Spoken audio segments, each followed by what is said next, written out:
নামাজ নাই ইসলাম নাই, সোজা কথা। নামাজ নাই ওর ভাত বন্ধ, নামাজ নাই ওর খরচাপাতি দেওয়া বন্ধ, নামাজ নাই আমার ছেলের সাথে আমার কোনো সম্পর্ক নাই, নামাজ নাই আমার মেয়ের সাথে আমার কোনো আতাত পীড়িত নাই, নামাজ নাই আমার স্ত্রীর সাথে আমার কোনো ওঠা বসা চলাফেরা নেই। একদম কঠোর হয়ে যান। পরিবার আপনি কর্তা, আপনার এক কথায় পরিবার চলবে, এক কথায় উঠবে, এক কথায় বসবে। ইনশাআল্লাহ পরিবারের কর্তা আপনি, এক কথায় পরিবার উঠবে, এক কথায় বসবে। আমি আমার স্ত্রীকে পর্দায় রাখবো, কোনো মায়ের বেটার ক্ষমতা আছে ওকে বেপর্দায় বাইরে বের করবে? ও যদি বের হয় ওর সাথে আমি সম্পর্ক রাখবো না, তালাক দিয়ে রেখে দিব, শেষ শেষ কথা, খালাস, কুল্লু খালাস, এখানে শেষ। একদম সোজা মাসালা, কোনো দরকার নাই। এগুলো করতে গেলে কি হবে জানেন? লায়ে দিতে দিতে দিতে দিতে একদিন দেখবেন যে পরিবার গেছে আল্লাহ থেকে দূরে চলে গেছে।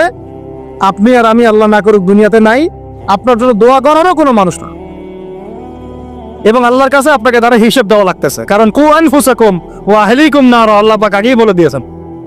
সূরা তাহরিম খোলেন, 6 নম্বর একটা পড়েন, আল্লাহ পাক বলছেন ইয়া আইয়ুহাল্লাযীনা আমানু কু আনফুসাকুম, নিজে বাঁচো জাহান্নামের আগুন থেকে, ওয়া আহলিকুম নার, তোমার পরিবারকে জাহান্নামের আগুন থেকে বাঁচো। তাহলে তাকওয়ার শিক্ষাটাকে শুধু এই 24 ঘন্টা রোজার মধ্যেই রাখবো, না আমার শিক্ষা পরিবারের মধ্যেও থাকবে? থাকবে তো ইনশাআল্লাহ? পরিবারের সবাই 5 ওয়াক্ত নামাজি হবে তো ইনশাআল্লাহ? পরিবারে কে বেপর্দায় চলবে? কোনো সুযোগ দিবেন? পরিবারে বরং কোরআন শিক্ষা বাধ্যতামূলক করবে। পরিবারে প্রত্যেক সদস্যের কোরআন শিক্ষা বাধ্যতামূলক। এখানে কি সরকার এসে ধরে নিয়ে যাবে আপনাকে, এ মামলা দিবে? পরিবারে বাধ্যতামূলক। আমার পরিবারের মধ্যে কোনো প্রকার ওই বাহিরের সংস্কৃতি চলবেন, ইসলামী সংস্কৃতি চলবে। আমার পরিবারে কোনো রকম ছিটা ফোটা রিজিক হারাম ঢুকবে না। আমাদের বাসায় অনেকে হাদিয়া তোফা পাঠায়, কেউ ভালো নিয়েতেও পাঠায়, কেউ খারাপ নিয়েতেও পাঠায়। এমনও হয়েছে, এটা বললে পরে বিশ্বাসও করবেন না, খাবার টাবারের মধ্যে ওই যে তাবিজ কবজ জাদুটোনা করে না, বানটোনা মারে, এইগুলো করেও আমাদেরকে খাওয়ানোর চেষ্টা করছে মানুষ। বুঝছেন কথা? শত্রু শুধু ডাইনে বামে না, উপর নিচে ভিতরে বাইরে সব জায়গায় আছে, মানে বন্ধু রূপে ঢুকে যাবে ভিতরে, বুঝতেই পারবে না। তো এরাও সেটা জানে না যে আমাদের কাছে, আমাদের সিনার মধ্যে কোরআন আছে। কি আছে? সারা দুনিয়ার শয়তানও যদি একসাথে হয়, কোরআনুল কারীমে সূরা ফালাক তেলাওয়াত এর ওজনে সমপরিমাণ হবে না। আপনি বলবেন কুল আউযু বিরাব্বিল ফালাক মিন শাররি মা খালাক ওয়া মিন শাররি গাসিকিন ইযা ওয়াকাব ওয়া মিন শাররি নাফাসাতি ফিল উকদ ওয়া মিন শাররি হাসিদিন ইযা হাসাদ। দেখুন সব কেটে গেছেন, সব কিচ্ছু করতে পারবো। তো বলতে চাচ্ছিলাম, আমরা বাসায় কিছু হাদিয়া আসলে আগে 3 বার জিজ্ঞাসা করে কে পাঠাইছে, কোত্থেকে আসছে। এটা তো বাসায় ছিল না, আমি তো কিনি নাই, আমি তো বাজার করি নাই, কে নিয়ে আসছে। হাদিয়া তোফা নেওয়ার ক্ষেত্রেও সাবধান থাকবে, হারাম উৎস থেকে যেন হাদিয়া না ঢোকে। আমি মিরপুরের একজন ওস্তাদের কাছে একদিন একটা প্রয়োজনে গিয়েছিলাম। কওমি মাদ্রাসার একজন বড় মুবাল্লিগ আলেম, নাম বলতে পারছেন, অনেক বড় একজন আলেম। তিনি হজের সফরে গিয়েও বাহির থেকে কোনো খাবার কিনে খান না। সুবহানাল্লাহ। খাবার নিয়ে যায় সাথে করে, আর যদি খেতেই হয় তাহলে ফল খায়। কি খায়? ফলমূল খায়, জুস খায়। যেটা কোনো ধরেন মুরগি বা খাসি বা গরু, এগুলো সে খায় না। আমি জিজ্ঞাসা করলাম ওস্তাদ কেন খান না? উনি বলছেন যে আমি তো জানি না এটা আল্লাহর নামে জবাই করা হয়েছে, না আল্লাহর নাম ছাড়া জবাই। মানুষের তাকওয়ার লেভেল এত উঁচুতে আছে, আমার তো কল্পনাও ছিল না। সুবহানাল্লাহ। আমাকে বলছে আদনান, এসব না করলে কোনো উপায় আছে এই যুগে বাঁচার? এই যুগে হালাল খাওয়ার কোনো উপায় আছে এগুলো ছাড়া? বেচারা ফল খেয়ে থাকে, তাও জবাই করা বিষয় খাচ্ছে না। বাজারে গিয়ে সরাসরি মুরগি কিনে না, আগে দাঁড়ায় থেকে নিজে জবাই করে নিজের হাতে, তারপরে কিনে নিয়ে আসে। আর এই যে হজের মৌসুমে উমরা দেখবেন, যত ওই যে ফাস্টফুড আপনার ব্রয়লার এইটা ওইটা খাওয়াচ্ছে, কে জানে কে জবাই করছে, আল্লাহ নিচে বানায় নাই, জানেন আপনি? এইটা একটা সন্দেহের বিষয়। যারা মুত্তাকি মানুষ তারা এগুলো থেকেও বেঁচে থাকে। সুবহানাল্লাহ। যদি এটা মাসালা নিয়ে উলামা ইকরামদের মধ্যে ইখতিলাফ আছে। আমি বলতে চাচ্ছি, উনার একটা মিসাল দিলাম যে এরকমও তাকওয়াবান মানুষ বাংলাদেশে আছে, যে একটা খাবার মুখে ঢুকাবে তার আগে জিজ্ঞাসা করে এই খাবারটা আসছে করতে। আমরা পরিবারের মধ্যে কি হারাম ঢুকাবো ভাই? তওবা করা যায় যে আমরা জীবনে কোনোদিন সুদ খাবো না ইনশাআল্লাহ। বিশ্বাস করে 16 কোটি জনগণ যদি খাস তওবা করে খালি যে আমরা সুদের সাথে কোনো সম্পর্ক রাখবো না, সুদ খাবো না, সুদ দিব না, সুদের সাক্ষীও থাকবো না, সুদ লিখেও রাখবো না। সুদের সাথে সম্পৃক্ত 4 শ্রেণীর মানুষ, যাদেরকে আল্লাহর রাসূল সাল্লাল্লাহু আলাইহি ওয়াসাল্লাম লানত করেছেন, আমরা এদের সাথে কোনো সম্পর্ক রাখবো না। এইটা যদি মানুষ যদি শপথ করতে পারে, যত রকম সুদী এনজিও আছে লেজ গুড়ায় পশ্চিমে পালায় যাবে। যেখান থেকে আসছে ওখানে পালায় যাও। কিন্তু দুর্ভাগ্যজনক হচ্ছে আমরা নিজেরাই এই সুদের সাথে সম্পৃক্ত হয়ে গেছি। ঘরে ঘরে সুদ ঢুকে গেছে, কেউ এটাকে হারাম মনেই করতেছি না। আল্লাহ পাক যেটাকে বলছেন যে যেটা করলে আল্লাহর সাথে যুদ্ধ করা হয়, নবীর সাথে যুদ্ধ করা হয়, আমরা এখন বেশিরভাগ মানুষ আল্লাহর সাথে যুদ্ধ করছি, নবীর সাথে যুদ্ধ করছি। 36 বার করে জেনা করতেছে, 1 দিরহাম সুদ খাওয়ার বদৌলতে মায়ের সাথে জেনা করতেছে। আপনাদেরকে কল্পনা করতে বলছিলাম, কেউ কি কল্পনাও করতে পারবেন মায়ের সাথে কি এরকম কাজ করতেছে? না, আউযুবিল্লাহ, পারবে বলেন? কিন্তু আমরা এই কাজগুলো করতেছি। সুদ মানেই মায়ের সাথে জেনা কর। যুবক ভাইদেরকে বলতেছে, রিজিক আল্লাহ দিবে ইনশাআল্লাহ। কে দিবে? রিজিকের ফয়সালা জমিনে হয় না, হয় আসমানে। আপনার কয়টা বাচ্চা হবে, কার সাথে আপনার মানে বিবাহ হবে, কত বছর আমরা পৃথিবীতে থাকবো, কি খাবো না খাবো, মানে আমার এলেমও কিন্তু রিজিকের অন্তর্ভুক্ত। দিনের খেদমতে আমি কতটুকু কি করতে পারবো, সব তাকদীরে লেখা হয়ে গেছে আমাদের সৃষ্টির 50,000 বছর আগে। কত বছর আগে? ব্যাস, এটা দুনিয়াতে রিজিক দেখা হচ্ছে না, আসমানে রিজিক হচ্ছে, আসমানে। এই যে লাইলাতুল কদর আসতেছে, এখানে আবার ভাগ্য নবায়ন হবে, 1 বছরের বাজেট পেশ হবে আর কি। আর লাইলাতুল কদর তো আমরা মার্কেটে শেষ করে দেই, মার্কেটে করি না শেষ দশকে বাইরে যাওয়া একদমই যাবেন। প্রথমের দিকে যাও টুকটাক যান, শেষ দশকে মসজিদে থাকবেন ইনশাআল্লাহ। বেশি সময় পড়লে ইতিকাফ করবো, না পড়লেও বেশি সময় মসজিদে থাকবো ইনশাআল্লাহ। আর 21, 23, 25, 27, 29 এই 5টা রাত কমপক্ষে জাগতে হবে ইনশাআল্লাহ। রাজি আছি ইনশাআল্লাহ? প্রিয় ভাইরা, লাআল্লাকুম তাত্তাকুনের শিক্ষা শুধুমাত্র আমার বোঝার মধ্যে নয়, আমার শিক্ষার মধ্যেও থাকবে, আমার পরিবারে থাকবে, আমার অর্থনীতির মধ্যেও থাকবে। এই ব্যবসায়ী ভাইদেরকে সতর্ক করতেছি, শোনেন, ব্যবসা অনেক জটিল, অনেক কঠিন। ইসলাম মেনে ব্যবসা করা অনেক কঠিন। আমরা তো মনে করি যে চাকরি চাইতে দ্রুত মনে একটা ব্যবসা করতে পারলেই আমি সেফ থাকলাম। সৎ ব্যবসায়ী যেমন নবীদের সাথে সিদ্দিকদের সাথে হাসর করবে, সেটা ঠিক আছে। ব্যবসায় তাকওয়া, আমানত, ইনসাফ বজায় রাখাটা এত সহজ না। একটা পণ্য নিয়ে আসছেন, বাজারে বিক্রি করে দিলেন, বললেন যে মাছটা টাটকা, কিন্তু 3 দিনের বাসি ছিল, রিজিকটা আপনার হারাম হয়ে গেল। ফল কিনেছেন, ফরমালিন মারলেন, মায়েরা মানুষকে বিষ খাওয়াইলেন, রিজিকটা হারাম হয়ে গেল। আপনি ওজন করতেছেন, ইচ্ছা করে ফের দিলেন, ঠকালেন, রিজিকটা হারাম হয়ে গেল। আবু হানিফা রাহিমাহুল্লাহ সেই বিখ্যাত ঘটনা আপনারা জানেন কিনা? একটা কাপড়ের মধ্যে খুদ আছে, এটা সন্দেহ হয়েছিল, সবগুলো কাপড়ই তিনি বেচারা সেল করে দিয়েছেন, রাখেনি নাই, ওটা দিয়ে ক্ষতিপূরণ দিয়ে দিয়েছেন মানুষকে। কে জানে ওই টাকা আবার কথা চলে গেল। ওইটার জন্য যদি আমার ইবাদত কবুল না হয়, তাদের চিন্তা এমন ছিল। চিন্তা করে তো ব্যবসায়ী ভাইরা কিন্তু আরো বড় ক্ষতির মধ্যে আছেন। যদি মাপে কম দেন, রিজিক হারাম হয়ে যাবে। আল্লাহর কসম করে যদি মিথ্যা কসম করে পণ্য বিক্রি করেন, রিজিক হারাম হয়ে যাবে। যদি সুদি লোন নিয়ে ব্যবসা করেন, রিজিক হারাম হয়ে যাবে। সুদি লোন নিয়ে ব্যবসা করলে রিজিক হারাম হয়ে যাবে। তারপরে যদি মার্কেটে কৃত্রিম সিন্ডিকেট তৈরি করেন, রিজিক হারাম হয়ে যাবে। মার্কেটে একটা প্রাইস আছে ফিক্স করা, এই প্রাইসটাকে সিন্ডিকেট করে বাড়াই দিলেন, রিজিক হারাম হয়ে যাবে। ইচ্ছা করে ফরমালিন মিশাইছেন, হারাম হয়ে গেল। মাপে কম দিলেন, হারাম হয়ে গেল। আল্লাহর নামে মিথ্যা কসম করলেন, হারাম হয়ে গেল। শুধু তাই না, এই ব্যবসায়ীদের, অসাধু ব্যবসায়ীদের কারণে আল্লাহর পক্ষ থেকে ওই জাতির উপর একটা আযাব নেমে আসে। এই আযাবের নাম হচ্ছে দুর্ভিক্ষ। কি আযাব বলে? দিন দিন আস্তে আস্তে ওইদিকে যাবে, যদি না আমরা সংশোধন হই। আল্লাহ পাক আমাদেরকে সংশোধিত হওয়ার তৌফিক দান করেন। মানে অর্থনৈতিক জীবনে আমার ওই চেতনা থাকা চাই যে আল্লাহ আমাকে দেখছেন, আমি মাপে কম দিতে পারবো না, কারণ আল্লাহ আমাকে দেখছেন। আমি সুদের টাকাটা নিতে পারবো না, পকেটে ঢুকাইতে পারবো না, কারণ বলেন আল্লাহ আমাকে দেখছেন। আমি মানুষকে মিথ্যা কথা বলে এইটা পণ্য বিক্রি করতে পারবো না, কারণ আল্লাহ আমাকে দেখছেন। বাস এই কনসিয়াসনেসটা মানুষের মধ্যে ঢুকানোর জন্যই আল্লাহ পাক এই রমজানের সওমটাকে ফরজ করেছে। আমি কি বুঝাতে পারতেছি ভাই? আচ্ছা, শেষ করে দিচ্ছি, আর আল্লাহ করবো না বেশি, আর 2-4টা পয়েন্ট আলোচনা করে শেষ করুন। শুনে এবার কয়টা দিক বললাম? ব্যক্তি জীবনে তাকওয়া বজায় রাখবো, বলি আমিন। শিক্ষা জীবনে তার তাকওয়া বজায় রাখবো, বলি আমিন। পারিবারিক জীবনে আমি আমার তাকওয়া ধরে রাখবো ইনশাআল্লাহ, বলি আমিন। অর্থনৈতিক জীবনে আমরা তাকওয়া ধরে রাখবো ইনশাআল্লাহ, বলি আমিন। আমাদের আরেকটা জীবন আছে সাংস্কৃতিক জীবন। কি জীবন? এখানে পুরা সব ইহুদি খ্রিস্টান মুশরিকদের সংস্কৃতি দিয়ে আমরা এখন ঠুকতেছি। একটু আমার কথা মন খারাপ করে না?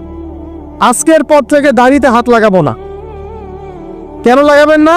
এটা যদি আপনি এভাবে ছিলে ফেলেন, মনে রাখবেন এটা নবীর সুন্নতকে আপনি জবাই করতেছেন। কি করতেছেন? করবেন না আপনি। এর জন্য আপনার রিজিক বন্ধ হয়ে যাবে না, রিজিক আরো বাড়বে ইনশাআল্লাহ। রিজিক আপনার বস দেন, রিজিক আপনার চাকরি ক্ষেত্রের বস দেয় না, রিজিক আপনার ওই এমডি স্যার দেয় না। ওই এমডি স্যারের মতো কোটি কোটি এমডি স্যারকে খাওয়ান আল্লাহ পাক। কথা বুঝতে পারেন নাই? যদি বলে দাঁড়িয়ে রাখলে চাকরি হবে না, আপনি বলবেন এই চাকরিটা আমার দরকার না, আমি শশা বিক্রি করে খাবো, আমি মুদির দোকানদারি করে খাবো, আমি ছোট্ট উদ্যোক্তা হয়ে খাবো, তাও ভালো, দাড়ি তাও সেট করবো না ইনশাল। যেটা বলতে কথা আমি রিজিক আল্লাহ পাক দিবেন ইনশাল। তাওয়াক্কুল করেন, আল্লাহ পাক পাখিদেরকে যেমন করে খাওয়ায় আপনাকে খাওয়াবেন ইনশাল, খাওয়াবেন ইনশাল্লাহ। আমাকে বলেন এই সমুদ্রের নিচে কত প্রাণী আছে কেউ জানে?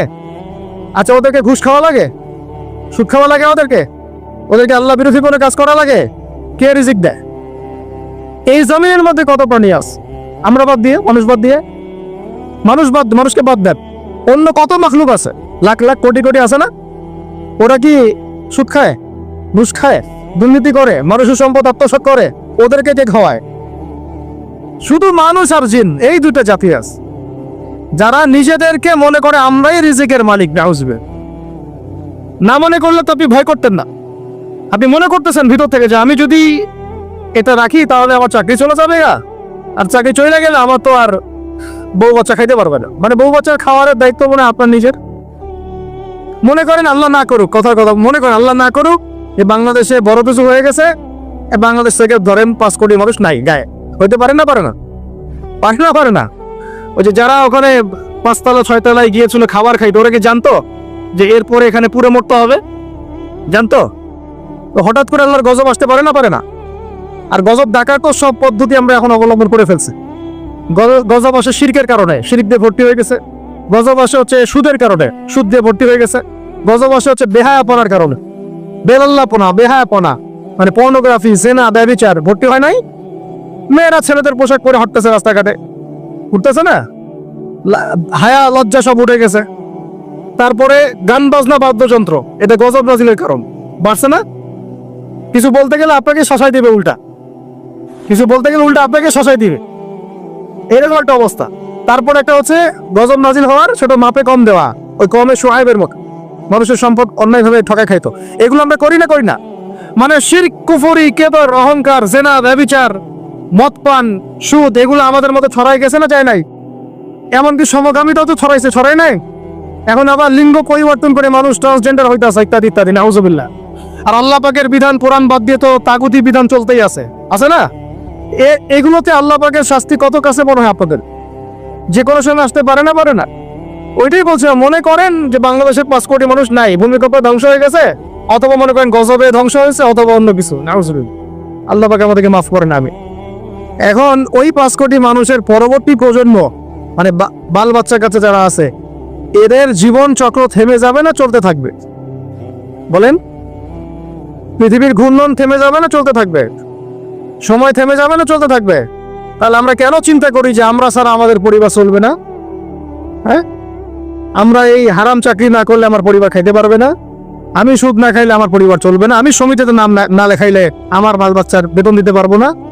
কেন চিন্তা করি? আমার কথা কি যুক্তি আছে না? নাই, একটু হলেও তো আছে নাকি? আমরা যদি কেউ না থাকি আমাদের পরিবার চলবে না? চলবে। আমার আব্বা মারা গেছে, আমার বয়স যখন 5.5 কি 6 বছর, আমার ঠিক মনেও নাই স্মৃতিতে, 5.5 কি 6 বছর, এরকম অনেকেই আছেন ছোটবেলায় বাবা। আমাদের নবী সাল্লাল্লাহু আলাইহি ওয়াসাল্লাম তো বাবা জন্মের আগেই ইন্তেকাল করেন নাই? তো যখন আমার আব্বাদের জেনারেশন জীবিত ছিল, তখন তারা চিন্তা করতো আমাদের ছেলেরা কিভাবে খাবে, কি পড়বে, কোন বাসায় থাকবে, কি করবে, চিন্তা করতো না? এখন যে আমি ধরেন, এটা কত বছর, 2024, 98, 26 বছর থেকে আমি এতিম অবস্থায় আছি। কত বছর? 26 বছর হয়ে গেছে। 26 বছর আমি চলি নাই, খাই নাই, কাপড় পরি নাই, পড়াশোনা করি নাই, আজকে আপনাদের সামনে বসে আছি না? কার এগুলো, কার দেওয়া? তাহলে আমাদের চিন্তাটাকে আগে আল্লাহমুখী করতে হয়। রমজান এই চিন্তাগুলো দেওয়ার জন্যই আসে, আল্লাহ কনসিয়াসনেস, তাকওয়া মনের মধ্যে ঢুকানো, যে আল্লাহ আছেন আমার সাথে, আল্লাহ আমাকে দেখছেন, আমার কথা শুনছেন, আমার জীবনের সবগুলো ডিপার্টমেন্ট আমি আল্লাহ ভীতি দিয়ে ঢেলে সাজাবো ইনশাআল্লাহ। তাহলে আল্লাহ পাক বেহিসাব রিজিক দেবেন ইনশাআল্লাহ, বেহিসাব হিসাব। তো যেটা বলছিলাম, আর দুইটা পয়েন্ট বলে শেষ করতেছি ভাই। আমরা যে সাংস্কৃতিক অঙ্গনে যে যখন যাব, এখানে আল্লাহ ভীতির পরিচয় দেওয়া লাগবে। আমি এমন কোনো সংস্কৃতি ফলো করতে পারবো না যেটা আল্লাহর বিরুদ্ধে যায়, রাসূলের বিরুদ্ধে যায়। সবার আগে নিজের চেহারা ঠিক করেন, কাপড় ঠিক করেন, মাথায় টুপি নিয়ে আসেন, পাগড়ি নিয়ে আসেন, ঢিলাঢালা পোশাক পরেন।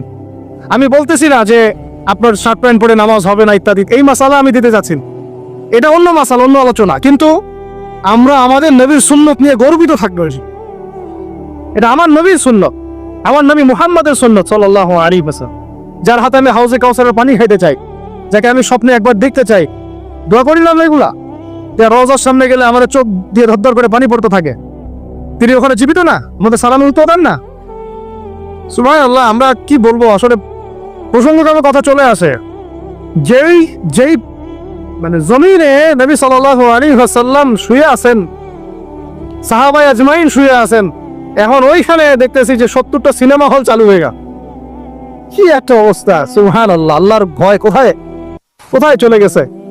এবং বলিউড, হলিউড সব সিনেমা হচ্ছে, গান বাজনা হচ্ছে, মানুষ দেখতেছে মদের বার ওপেন করা হচ্ছে, মানে পশ্চিমা আদলে ঢেলে সাজাতে যাচ্ছে সবকিছু। হ্যাঁ, আর এগুলোর বিরুদ্ধে দু চারটা লাইন বললে আমাদেরকে বলবে যে আকীদা ঠিক নাই, হ্যাঁ, মানহাজ ঠিক নাই। হ্যাঁ, সুবহানাল্লাহ। তোমাদের মতো দালালি মানহাজের আমাদের দরকারও না। যেই মানহাজ তোমাকে সত্য কথা বলতে শিখায় না, ওইটা আবার কিসের মানহাজ?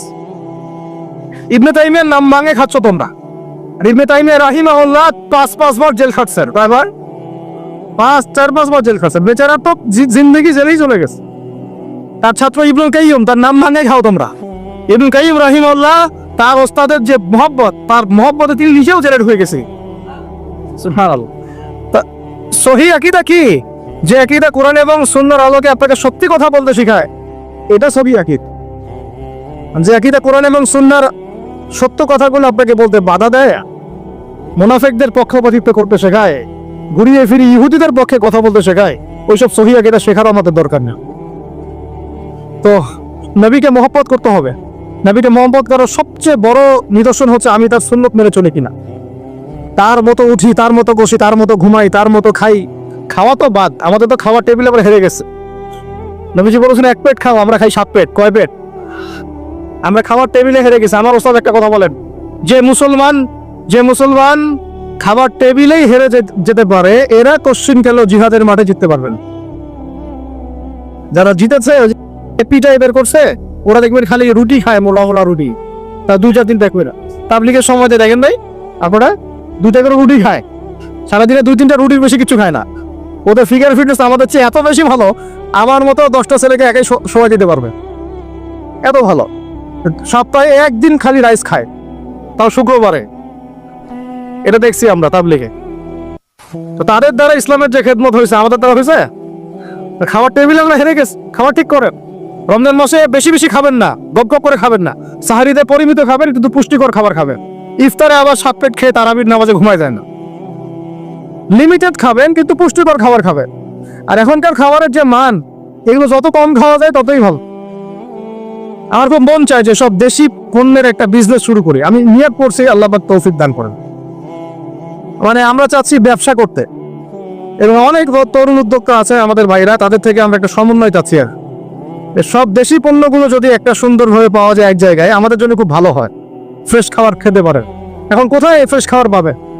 চালে ভেজাল, মাছে ভেজাল। গোস্ত খাচ্ছেন আপনি, গরুর গোস্ত, ওইখানেও ভেজাল। খাইলে ক্যান্সার হবে, একটা ডাব কিনতে যাচ্ছেন ঢাকা শহরে, ডাব, ওই ডাবের পানি সে আগেই বের করে রেখে দিছে। কি অবস্থা চিন্তা করছেন? প্রতারণা দিয়ে ভরে গেছে পুরা, উপর থেকে নিচ পর্যন্ত খালি প্রতারণা। এখন ইনোভেটিভ বুদ্ধি মানুষের মাথায়। বিশ্বাস হারাই গেছে শহর থেকে, প্রতারণা হারাই গেছে, প্রতারণা উঠে, মানে আমানত উঠে গেছে, প্রতারণা নিয়ে ভর্তি হয়ে গেছে। স্তরে স্তরে আমরা এইভাবে একে অপরকে ঠকাচ্ছি। কে কাকে ঠকাবো এটাকে আমি ক্রেডিট মনে করি। আর পরিচয় হয়ে গেছে আমাদের এরকম, ভাই কি নাম, কি করেন? আমার নাম অমুক। ওই যে দেখতেছেন 10তলা বিল্ডিংটা, ওইটা আমার, এটাই পরিচয়। কি নাম আপনার, কি করেন, পেশা কি? ওই যে অমুক জায়গায় একটা সোসাইটি আছে, ওই সোসাইটিতে একটা ফ্ল্যাট আছে আমার, এটা পরিচয়। এটাই পরিচয়। আর আপনাদেরকে হাদিসটা শুনাই দিই, লোভ সামলাতে পারতেছিল। নবী সাল্লাল্লাহু আলাইহি ওয়াসাল্লাম বলেছেন, একটা হাদিসে আল্লাহ নবীকে জিবরাইল আলাইহিস সালাম এসে 4টা প্রশ্ন করেছেন, 4টা উত্তর দিয়েছেন। শেষেরটাতে তিনি বলেছেন কিয়ামত কবে হবে আমি জানি না, মাল মাসউলু আনহা বিআলামা মিনাস সাইল। প্রথমে ছিল ইসলাম কাকে বলে, ঈমান কাকে বলে, ইহসান কাকে বলে, তারপরে প্রশ্ন করেছেন কিয়ামত কবে হবে, তিনি বলেছেন আমি জানি না।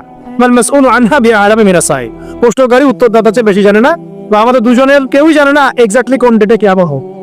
পঞ্চম প্রশ্ন তিনি করছেন আরেকবার যে ফাখবিন বিআন নামারাতিহা, তাহলে কিছু মানে আলামত বলে দেন, কিয়ামতের কি বলে দেন, কিছু নিদর্শন বা আলামত বলে দেন। নবী সাল্লাল্লাহু আলাইহি ওয়াসাল্লাম এমন 2টা আলামত বলেছেন যার সাথে বর্তমান বিশ্বের প্রত্যেকটা বড় বড় শহর মিলে যান, প্রত্যেকটা বড় বড় শহর, এমনকি আমাদের ঢাকাও। নবীজি বলছেন, শুনেন সাল্লাল্লাহু আলাইহি ওয়াসাল্লাম, তিনি বলছেন আনতালি দালামাতু রাব্বাতুহা, যখন দেখবা যে দাসী তার মনিবকে জন্ম দিচ্ছে, দাসী তার মনিবকে জন্ম দিচ্ছে। অনেক ব্যাখ্যা হয়, ওলামায়ে কেরামের একটা ব্যাখ্যা বলা সবক শুনাই দিচ্ছি। ওলামায়ে কেরামের একটা সবক হচ্ছে আনতালি দালামাতু রাব্বাতুহা, দাসী তার মনিবকে জন্ম দিচ্ছে মানে শেষ জামানায় সত্য হবে মিথ্যা, মিথ্যা হবে সত্য, ন্যায় হবে অন্যায়, অন্যায় হবে ন্যায়, হক হবে বাতিল, বাতিল হবে হক। মানে আমানতদার তাকে বলবে খেয়ানতকারী, খেয়ানতকারীকে বলবে আমানত, মানে উল্টায় যাবে মানদণ্ডটা। এটা হচ্ছে দাসী মনিবকে জন্ম দিচ্ছে, কারণ আসলে দাসী মনিবকে জন্ম দেয় না। আরেক শ্রেণীর ওলামায়ে কেরাম তারা বলেছেন যে এর অর্থ হচ্ছে এমন যে পিতা মাতার সাথে দাস দাসীর মতো আচরণ করা, এটা একটা ব্যাখ্যা। তো এরপরে দেখেন এই আলামতটা মিলে যায় না আমাদের সোসাইটির সাথে, সমাজের সাথে, বিশ্বের সাথে, মানদণ্ড উল্টাই গেছে না। আর একটা যেটা, এটা আপনার সামনে চোখ খুলে দিন। দ্বিতীয়টা তিনি বলছেন ওয়ান তারাল হুফাত আল উরাত আল আলাতা রিয়া আশ-শাই ইয়াতাতাওয়ালুনা ফিল বুনিয়ান, যখন তোমরা দেখবে, ঢাকাবাসী শুনে, যখন তোমরা দেখবা সমাজের নগ্ন পদের, মানে স্যান্ডেল কেনার টাকা ছিল না, একদমই ভোকানাঙ্গা, স্যান্ডেল কেনার টাকা, তাহলে কত মানে নিচে, তো চিন্তা করেন, নগ্ন পদের নগ্ন দেহের, মানে দেহে কাপড় পরার টাকা ছিল না, অর্থ ছিল, সামর্থ্য ছিল না, এবং রাখাল ছিল, রিয়া আশ-শাই, পশুপালন করতো রাখাল। এরা ইয়াতাতাওয়ালুনা ফিল বুনিয়ান, এরা উঁচু উঁচু বিল্ডিং নির্মাণ করবে না, বরং উঁচু উঁচু বিল্ডিং নির্মাণের প্রতিযোগিতা করবে। কিয়ামতের অন্যতম একটা নিদর্শন হচ্ছে যাদের পায়ে স্যান্ডেল ছিল না, গায়ে কি ছিল না, কাপড় ছিল না, রিয়া আশ-শাই রাখাল শ্রেণীর মানুষ ছিল, এরকম নিম্ন শ্রেণীর মানুষেরা উঁচু উঁচু বিল্ডিং নির্মাণের কি করবে, প্রতিযোগিতা। আপনার 10 আমার 15, আপনার 15 আমার 16, আপনার 4টা ফ্ল্যাট আমার 5টা, আপনার 2টা বাড়ি আমার গুলশান বনানী বাড়িধারা, এগুলো মিলে 4টা 5টা বাড়ি।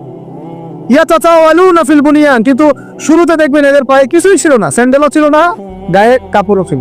এটাকে আমাদের অন্যতম শ্রেষ্ঠ একটা নিদর্শন, যেটার মধ্যে পুরো এই বিশ্বটা এখন ডুবে আছে।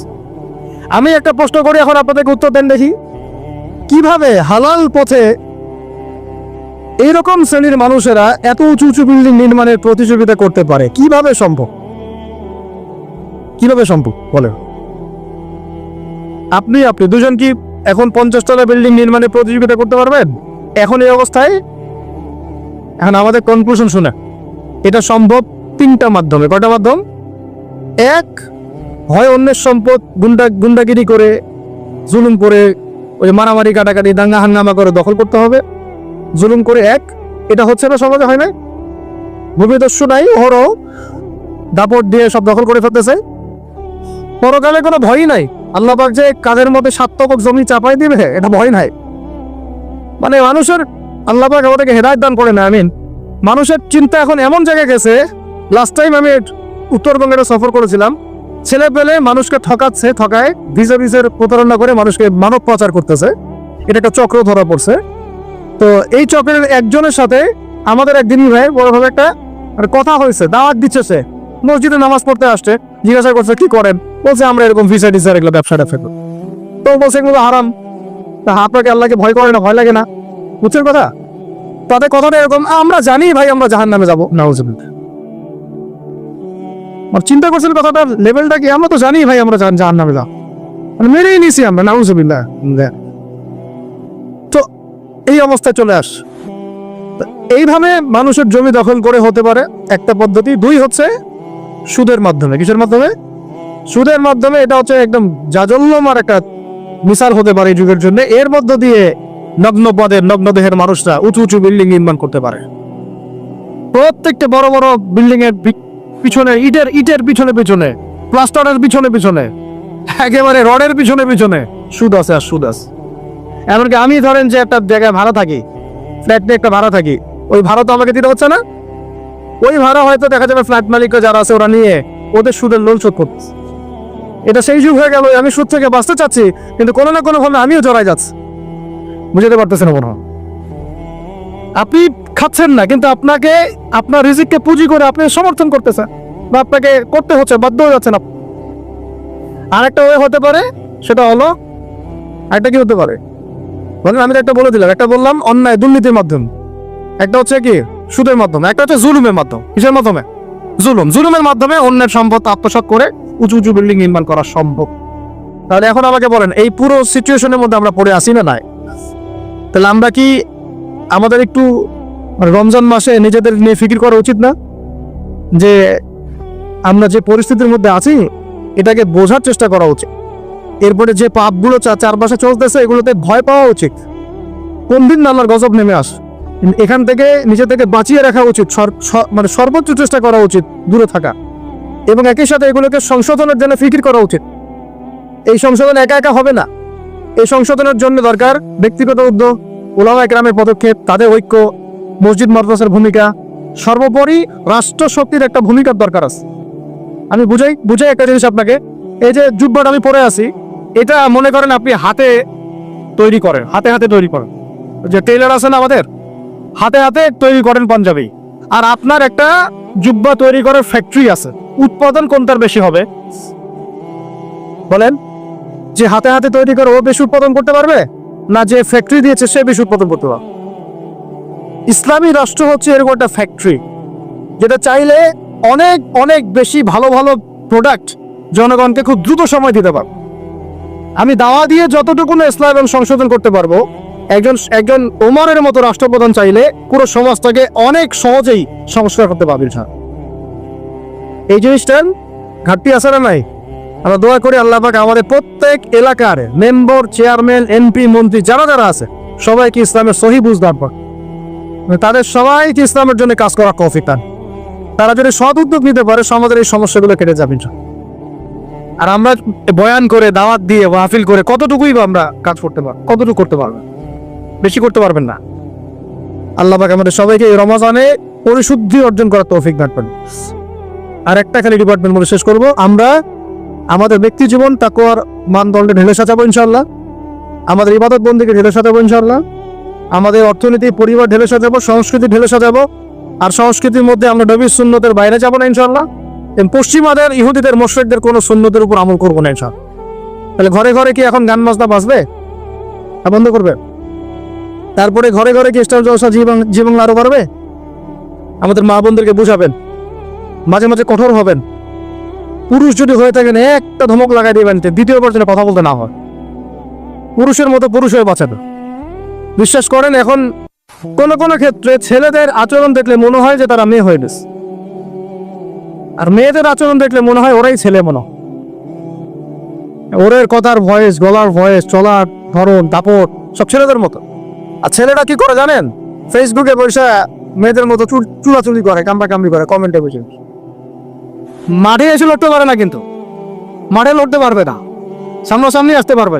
ও ফেসবুকে শেষ, ওই জন্য একেবারে গালি গালাজ করে ধুয়ে রেখে দিতে চাই। ওই কথাটাই সামনাসামনি বলার মতো বুকের পাঠা নাই। কিন্তু কথা বুঝতে পারছেন? তা আমাদের ছেলেদের গায়রত, ব্যক্তিত্ব ছেলেদের মতো হওয়া উচিত। পরিবারটা আমরা কন্ট্রোল করবো ইনশাআল্লাহ। আমার মেয়ে, আমরা বেঁচে থাকতে আমাদের মেয়েরা বেপর্দা বাইরে যাবে না। আমরা বেঁচে থাকতে আমাদের স্ত্রীরা বাইরে বেপর্দা যাবে না, পারা যাবে না ইনশাআল্লাহ। আর মা এবং বাবাদের প্রতি কঠোর হওয়া যাবে না। অনেক পরিবারে মা বাবা কথা শোনে না, আমরা জানি। তখন তাদেরকে বোঝাতে হবে, দাওয়াত দিতে হবে। তাদেরকে তো আপনি শাসন করতে পারবেন, শাসন করতে পারবেন না, বুঝাবেন।